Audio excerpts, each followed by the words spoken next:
हाँ मम्मी जी, मैं थोड़ी ही देर में निकलने वाली हूँ ऑफिस से। बोलिए, क्या कह रही थी आप? वो प्रीति के बेटे के मुंडन का सामान लेना था ना? सास सुनैना जी ने उधर से कहा। आप कहे तो मैं लेती आऊँ इधर से लौटते वक्त। अरे, एक दो सामान थोड़े ही है जो तुम लेती आओगी।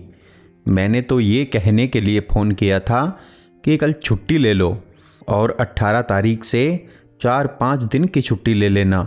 20 को मुंडन है ना? देखती हूँ मम्मी जी, पर उतनी छुट्टी शायद ही मिल पाए।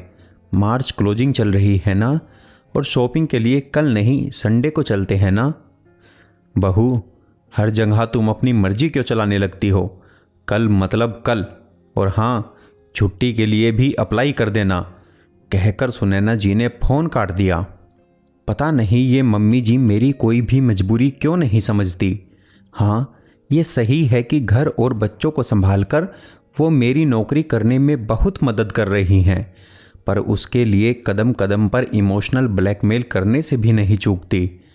साथ ही अपनी हर बात मनवाती है। अरे, पैसे कमाकर क्या किसी और को दे आती हूँ मैं? उनके ही घर में तो होता है सब। अपना लैपटॉप बंद करती नेहा बुदबुदाई। घर आते ही मम्मी जी ने एक लंबी लिस्ट थमा दी। बहू, देख लो, ये सब लेना है। ऊपर पूजा के कई सामान थे, फल, मिठाई, दामाद जी समधी जी के लिए सूट, बच्चे के 5 जोड़े कपड़े, 8 सिल्क साड़ियाँ और लास्ट में कान के झुमके और बच्चे की चेन। मम्मी जी, इतनी लंबी लिस्ट? पूजा का सामान, फल, मिठाई, जीजा जी, अंकल जी और मुन्ने के कपड़े तक तो फिर भी सही है, पर ये इतनी साड़ियाँ और गोल्ड ज्वेलरी? मुन्ने के जन्म पर तो हमने उसे गोल्ड गिफ्ट तो किया ही था, फिर ये साड़ियाँ 7 तो चाहिए ही।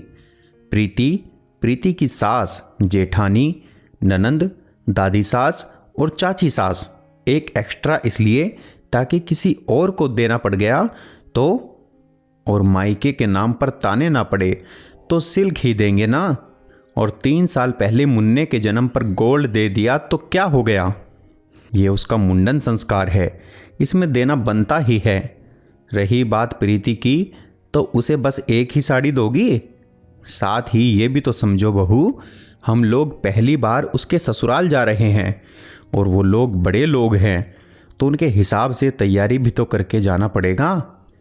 मम्मी जी, देने की क्या बात, जो कुछ हमारा है सब कुछ उनका ही है, पर इतना खर्च, फिर कैश भी तो देना होगा नेग में। मेरी और जतिन की 4 दिन की छुट्टी और आने जाने का खर्च आपको नहीं लगता ज़्यादा हो जाएगा?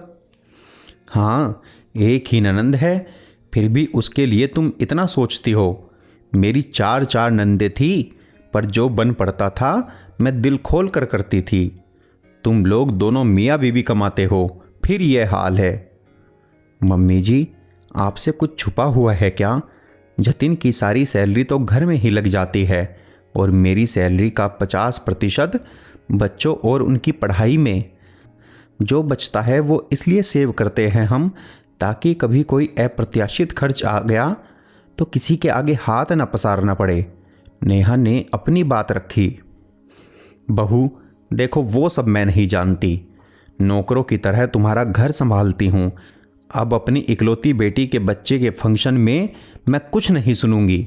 सुनैना ने फैसला सुना दिया। बेटी अपनी है तो क्या बेटा पड़ोसी का है मम्मी जी?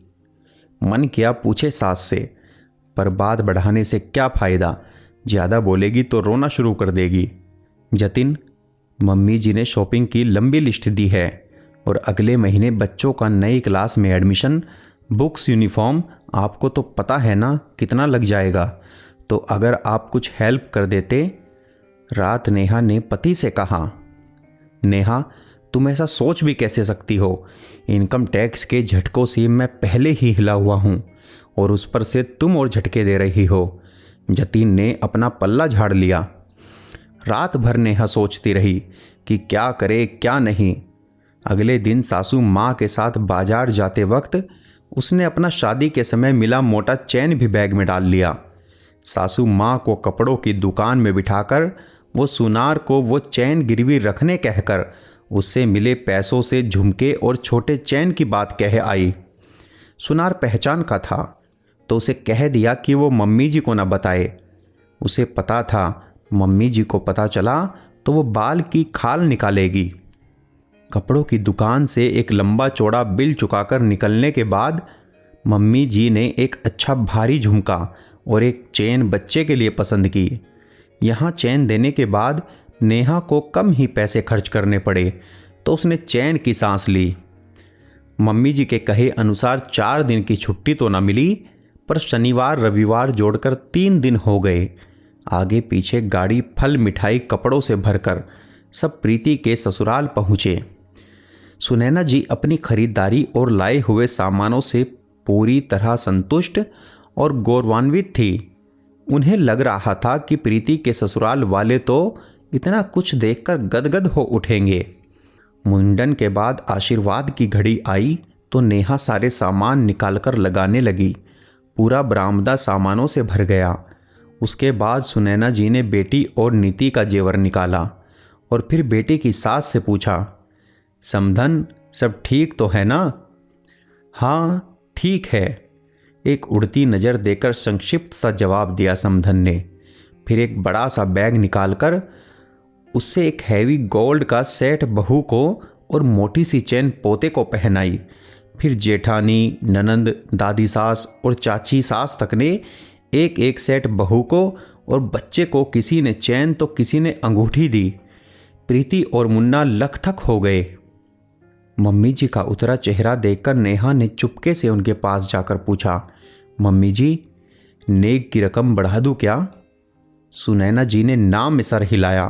फिर पूरे फंक्शन वो लगभग खामोश ही रही। प्रीति को उस समय वो झुमका नेहा ने पहना दिया था, पर बाद में उसकी ननंद ने वो खोलकर अपना लाया डायमंड का बूंदा उसके कानों में डाल दिया था। हालांकि प्रीति ने आकर माँ के पास जरूर बोला था, इतना करने की क्या ज़रूरत थी मम्मी? मम्मी जी आप इतनी उदास क्यों हैं? अच्छा नहीं लग रहा? हम तो जो ले सकते थे ले गए ना, आप जी छोटा मत कीजिए। नेहा ने लौटती गाड़ी में सास को समझाया। हाँ बहू, सच कह रही हो। मैं उम्र के इस पड़ाव तक ये नहीं समझ पाई कि हमारे लेन देन का आधार हमारी औकात होता है, अगले की नहीं। यहाँ तो बेटी जानकर औकात से बढ़कर खर्च किया, पर फिर भी चलो समधियाने के लोग समझे न समझे, बेटी तो समझ गई ना।